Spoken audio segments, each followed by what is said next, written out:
जो आज हमने यहाँ पे प्रेस कॉन्फ्रेंस करी है उसका विषय यही था कि हमें कैंसर के प्रति अवेयरनेस फैलानी है। और कैंसर के प्रति हम पहले सोचते थे कि सिर्फ इलाज जो है हमें दिल्ली भागना पड़ेगा और दिल्ली में ही सारा इलाज संभव है। आज के टाइम में ऐसा नहीं है। कैंसर जो है उसका इलाज अब इवन दिल्ली से बाहर रोहतक में भी अवेलेबल है। रोहतक में पॉजिट्रॉन हॉस्पिटल में जैसे हम बात कर रहे थे, वहाँ पर ऑलरेडी कैंसर सर्जरीज हो रही हैं, बड़ी बड़ी कैंसर सर्जरीज हो रही हैं। कीमोथेरेपी, इम्यूनोथेरेपी, टारगेटेड थेरेपी ये ऑलरेडी हो ही रही हैं और जल्दी ही वहाँ पर रेडिएशन ट्रीटमेंट भी शुरू हो जाएगा। और जो इलाज हम वहाँ पर ऑफ़र करेंगे या अभी भी ऑफ़र कर रहे हैं वो दिल्ली से इन्फीरियर तो बिल्कुल नहीं है। एंड फैसिलिटीज़ जो हॉस्पिटल में है वो वर्ल्ड क्लास फैसिलिटीज़ हैं सारी, चाहे वो किसी भी स्टैंडर्ड की हम बात कर लें, चाहे वो NABH स्टैंडर्ड के हिसाब से बात कर लें, चाहे वो हम JCI स्टैंडर्ड से बात कर लें, वो सारी फैसिलिटीज़ हमारे पास पॉजिट्रॉन हॉस्पिटल में अवेलेबल है। एंड साथ में हमें जनता को ये भी बताना होगा कि आप कैंसर के प्रति ये ना सोचें कि वो हमें डेथ वारंट हो गया, हमें कुछ नहीं करना चाहिए, हमें घर पे बैठ जाना चाहिए, हमें इलाज कराएंगे तो इलाज बहुत महंगा है, हमारे पास इलाज कराने के लिए अफोर्डेबिलिटी नहीं है। तो हम affordable treatment at the same standard what Delhi is doing, we are going to do in positron hospital in Rohtak. Sir, जैसे कि रोहतक में आपका पॉजिट्रॉन है, लेकिन झज्जर के अंदर आप जानते हैं कि सरकारी एम्स भी बना हुआ है, तो किस तरह से देखते हैं आप मरीज कहाँ पे आए?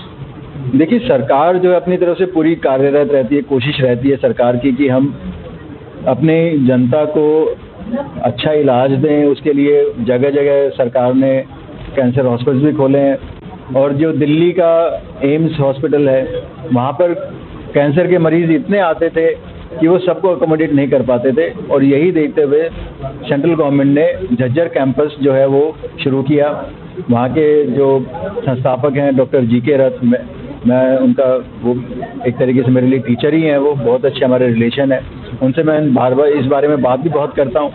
वो हमसे यही कहते हैं कि हमने ये संस्थान ने खड़ा तो कर दिया है, this can be a guiding light for other people, for the private sector to see कि एक आइडियल कैंसर सेंटर कैसा होना चाहिए। बिकॉज सरकार जो है वो सबको केटर नहीं कर सकती है। आज भी जितने भी पेशेंट वहाँ पहुँचते हैं उनको वेटिंग लिस्ट में डाल दिया जाता है। बिकॉज उनकी जो फैसिलिटी है वो 100 पेशेंट, 150 पेशेंट का इलाज करने के लिए, 200 पेशेंट का इलाज करने के लिए। बट वही नंबर अगर 500, 800 पहुँचेगा तो फिर पेशेंट वेटिंग लिस्ट में जाएंगे। तो उन्हीं को सपोर्ट करने के लिए प्राइवेट कैंसर सेंटर्स अवेलेबल हैं। तो यही सेम मरीज़ अपना इलाज करने के लिए दूसरे सेंटर्स में भी आ सकते हैं। और क्योंकि कैंसर में टाइमली इलाज करना बहुत ज़रूरी है और सरकारी संस्थाएं जो है उनको वो सारा इलाज करने में समर्थ नहीं है, तो इसीलिए उनको सपोर्ट करने के लिए वो पेशेंट हमारे सेंटर की तरफ भी आ सकते हैं और उनका जो ट्रीटमेंट है वो वर्ल्ड क्लास फैसिलिटी से ही होना है। डॉक्टर मनोज, एक छोटा सा सवाल, क्या कुछ खर्चा रहता है स्टेज 1, स्टेज 2 और अन्य स्टेजों में? यस, देखिए, अगर सरकार के रेट्स की बात करें, जैसे सरकार का आयुष्मान भारत का अगर मान लीजिए रेट है, उसमें भी आयुष्मान भारत के हिसाब से भी सरकार ने 5 लाख रुपए तक का एक फैमिली को इंश्योरेंस दिया हुआ है। और generally in this cost there cancer gets cured, whether it is surgery, radiation, chemotherapy, वो 1 साल की जनरली इंश्योरेंस मिलता है। तो हम ये कहेंगे कि with in that cost they can get cured. Sir, positron की हम बात करें, पॉजिट्रॉन ने कब से शुरुआत की, आज तक कितने मरीजों को स्वस्थ कर चुका और कितने मरीज भर्ती हो चुके हैं? देखिए, पॉजिट्रॉन हॉस्पिटल जब एस्टैब्लिश किया गया था उसकी शुरुआत हुई थी 2019 में। And it was just a pre Covid level. 2020 में कोविड का लॉकडाउन शुरू हुआ था मार्च के एंड से।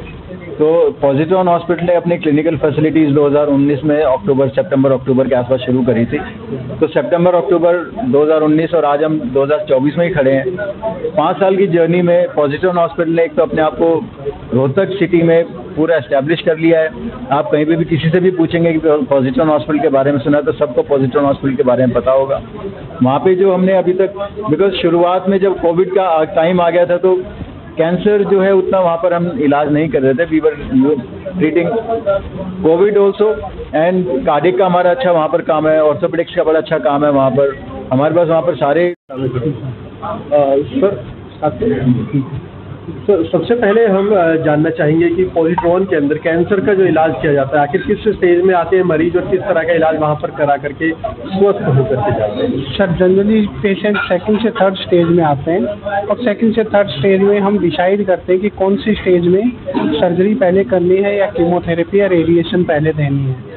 अगर पेशेंट का शुरुआत में सर्जरी पहले होती है तो फिर उसको बाद में अगर ज़रूरत पड़ती है तो हम ट्यूमर बोर्ड में डिस्कस करके और 3-4 डॉक्टर हम डिस्कस करते हैं बैठ के और फिर उसके बाद में पता लगाते हैं कि क्या एडजुवेंट ट्रीटमेंट चाहिए। उस हिसाब से हम उनको ट्रीटमेंट देते हैं। इसमें हम बिल्कुल एडवांस ट्रीटमेंट भी कर रहे हैं सर्जरी में, जैसे ब्रेस्ट सर्जरी में ब्रेस्ट को प्रिजर्व करना, सेंटिनल लिम्फ नोड की बायोप्सी करना और ये ओवरी के कैंसर में हम हाईपैक पेट में ऑपरेशन के दौरान कीमोथेरेपी देना और पाईपैक जो पेशेंट जिनको कोई आस नहीं होती वो इलाज की लास्ट स्टेज के पेशेंट, उनमें हम कीमोथेरेपी पेट में देते हैं, स्प्रे करते हैं। दिल्ली एनसीआर के अंदर बड़े बड़े हॉस्पिटल हैं, उन सभी को देखते हुए आप जनता को क्या सजेस्ट करेंगे कि पॉजिट्रॉन ही क्यों चुने? सर दिल्ली एनसीआर में जो ट्रीटमेंट अवेलेबल है वो सभी ट्रीटमेंट पॉजिट्रॉन में अवेलेबल है। हमारे पास सारी हम सर्जरी वही कर रहे हैं जो यहाँ पे होती हैं। हमारे वहाँ पे उनका कॉस्ट का एक जो फैक्टर है, क्योंकि कैंसर का जो ट्रीटमेंट है वो बहुत महंगा होता है, तो कॉस्ट का जो फैक्टर है वो हाफ तक उनका कम हो जाता है। बाकी सर्जरी सेम है, सब कुछ सेम होता है। धन्यवाद।